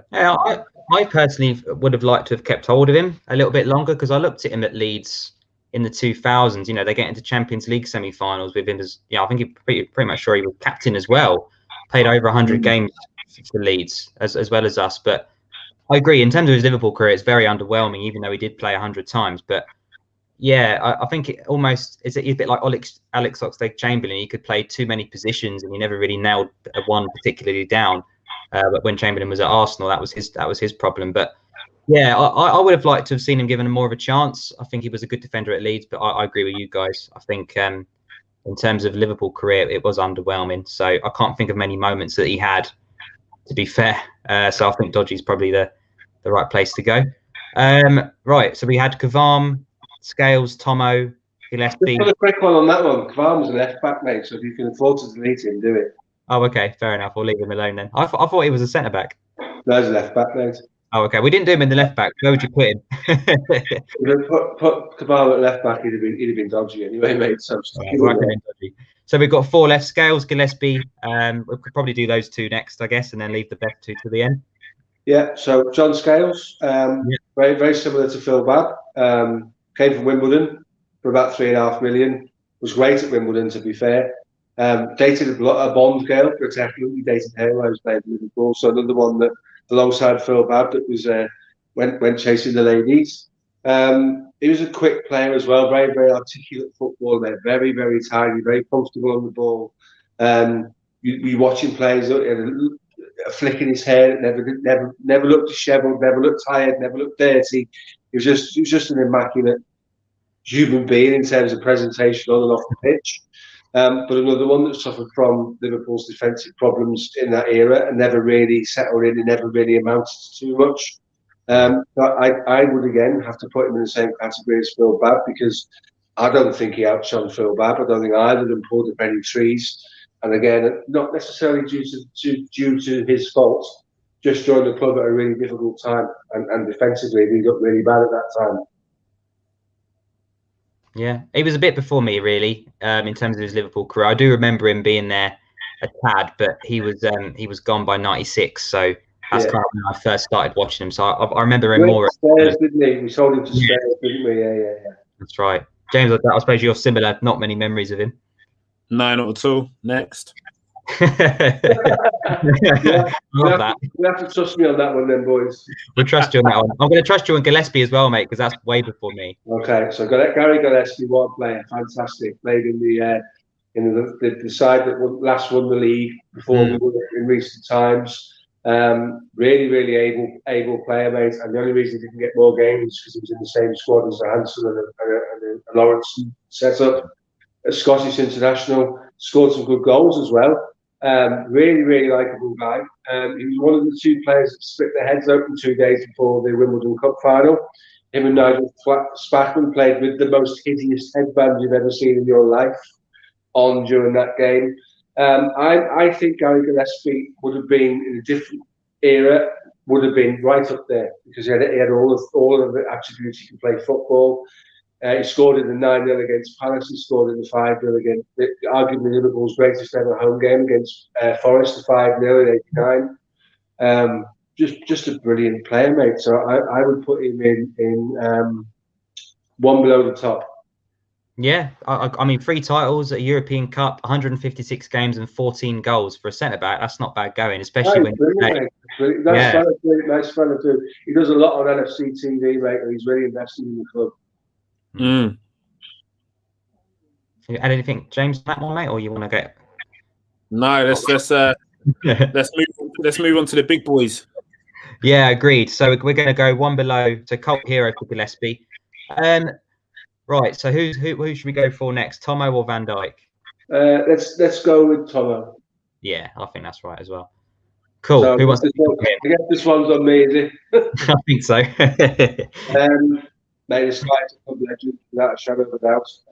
His honours list is ridiculous. Yeah, it is. Numerous league titles, more than one. More, I think he played in 2 Champions League finals, if not 3. Three wins. Yeah. Captained them as well. He didn't captain the '84 one. '81 he lifted the trophy. He lifted the trophy in '81. Heart on his sleeve, local lad.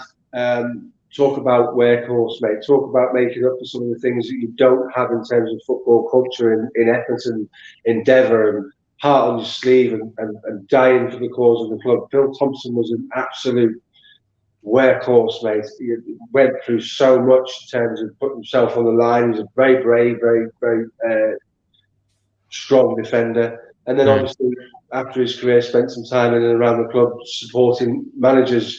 Supported Gerard Houllier, supported Graham Souness, fell out with Robbie Fowler. That's one of the stories why Robbie Fowler was moved on, because he fell out with him. But in terms of as a player, mate, you can't play in 3 Champions League finals and win the trophies that he's won and not be considered a club legend.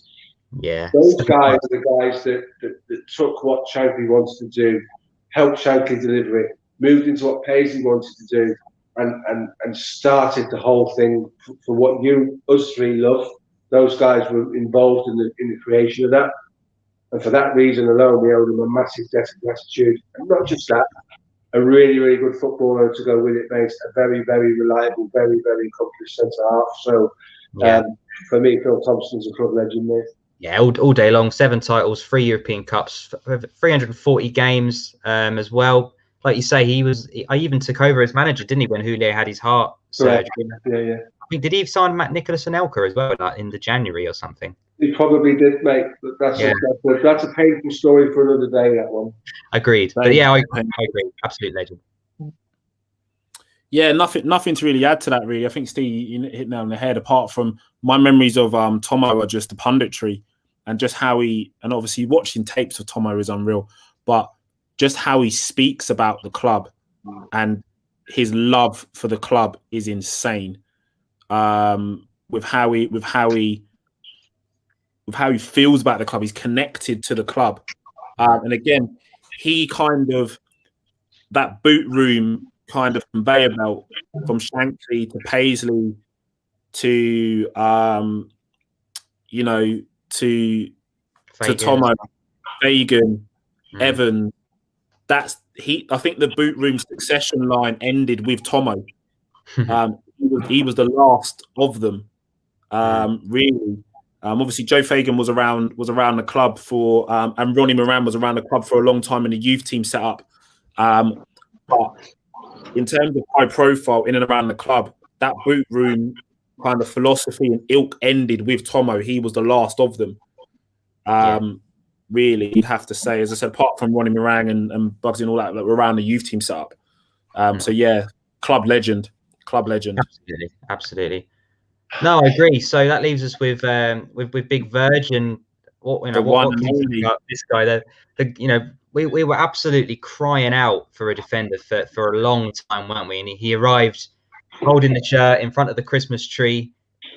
December 2017, was it? January 2018, something like that, when he came in. And what a difference he made instantly, didn't he? We managed to get to the Champions League final that year, and we just went from strength to strength. And having someone that good helps you recruit everybody else to come in to add the other pieces to the jigsaw. Once Alisson came in, to spend the Coutinho money in that way was absolutely fantastic. But in terms of just the player he is, what does he not have? He's got pace. He can head a ball, not in his own penalty area, but in the opposition's and score goals. He does long balls, the one to Sadio Mane away to Bayern Munich, I remember.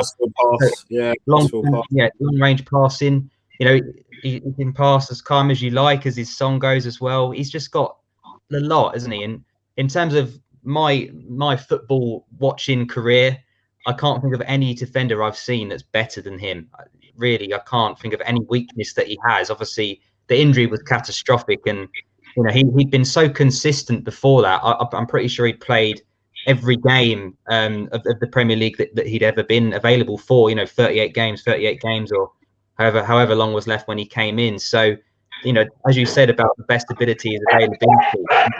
He played every game of every season of those two 18-19 and 19-20 seasons, and was scoring 5 and 6 goals as well. And not only him, he makes the centre back next to him twice as good as well, doesn't he? He makes Joe Gomez look better. He makes Matip look better. And there's no way we'd have won the trophies that we have without him. And you can see what happened to us once you take him out of the team. It just falls apart, doesn't it? So yeah, for me, already a legend, and we'll go on to be even more of one, hopefully. Yeah, I just want to throw it back slightly. So from Celtic till now, we actually wanted to sign Virgil van Dijk before he went to Celtic. There's rumours that we were tracking him for a long, long time. And as with top Premier League clubs, it's not only Liverpool do this, top real elite Premier League clubs, they allow players to go to places to see how good they are and test themselves. So his coach, was it Groningen he came from, wasn't it? Yeah, it was, yeah. Yeah, his youth team coach Groningen said that he was good enough to go straight into the Premier League, but Celtic was that stepping stone.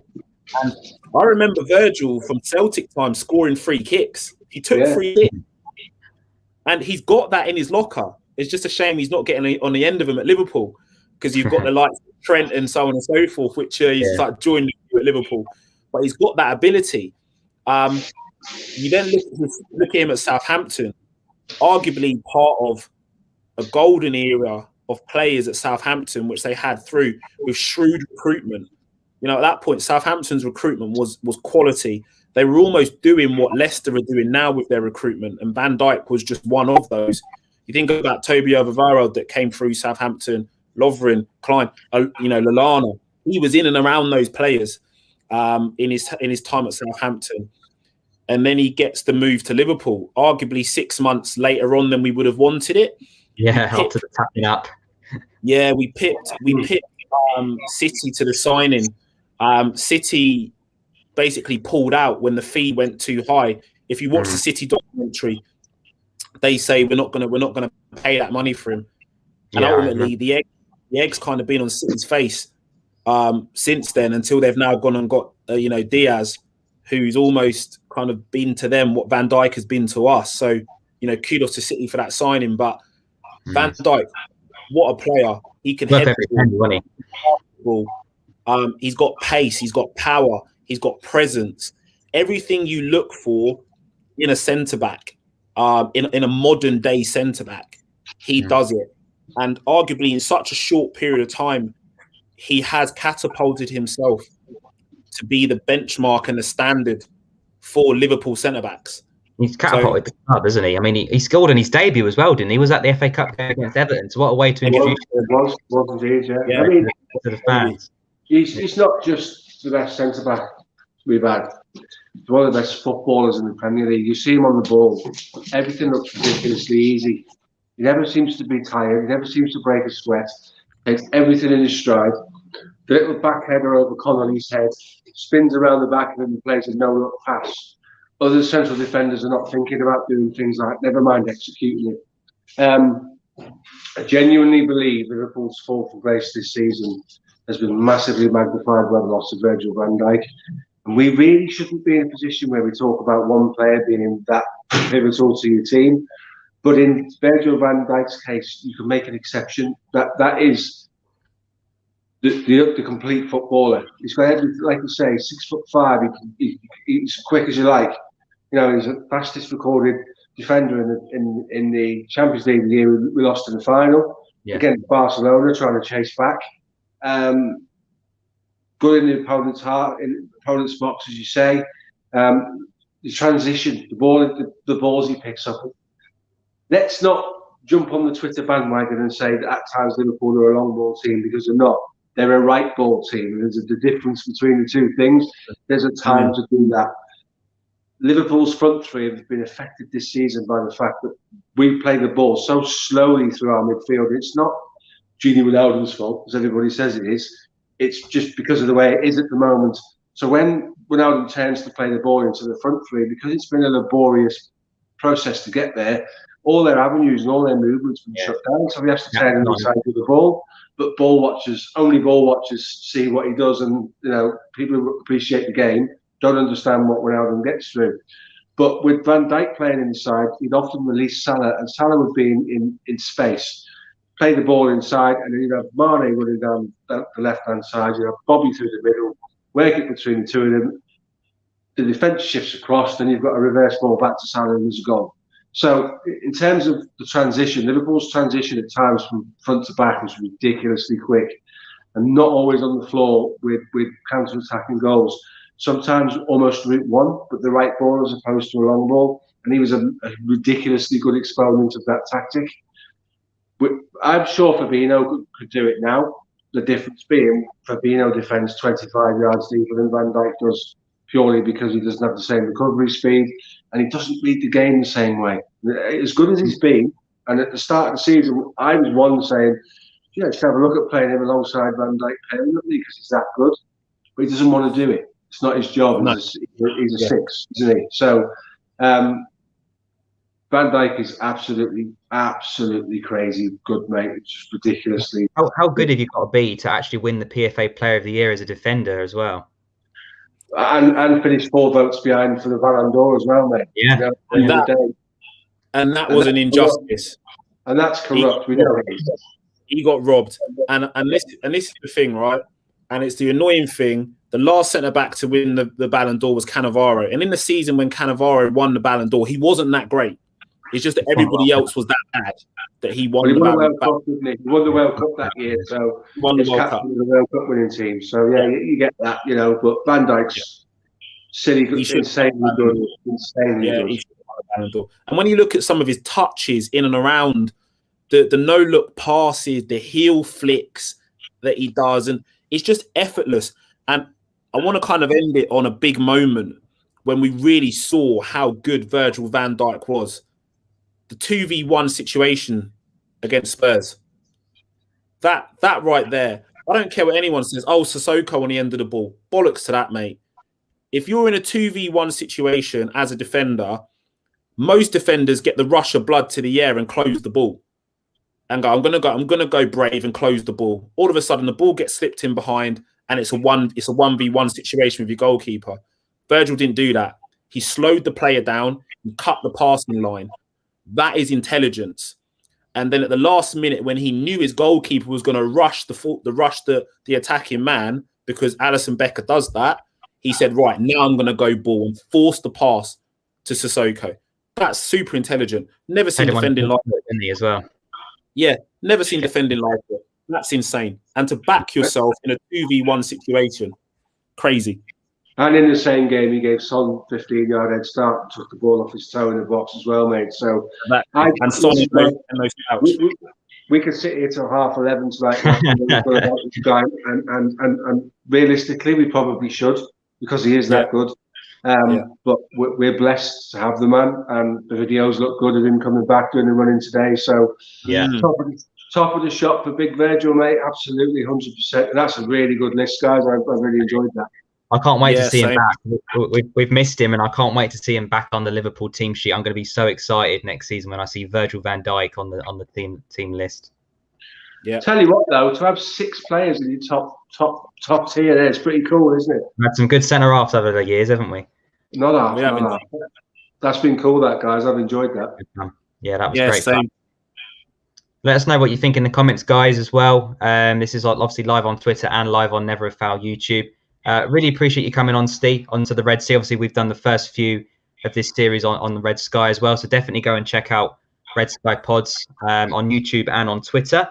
We're probably going to do, I guess, something in the midfield in the next episode, guys. I would imagine. Yeah, we'll get our heads together and come up with something. Yeah. Sure we'll have a hearty list of names to go through again. Absolutely, yeah. We'll have to decide who makes the final cut. But yeah, guys, we are me and James are live tomorrow night on Trafford Tunnel on Never a Foul at 7 p.m. We're going to be previewing the Liverpool Man United game with Ty and a special guest as well. So definitely lock in for that one. But guys, it's been an absolute pleasure, and we'll catch you on the next one. Yeah, thanks, guys. Thanks for tuning in. Thanks, guys. Cheers, pal. Take care, everybody.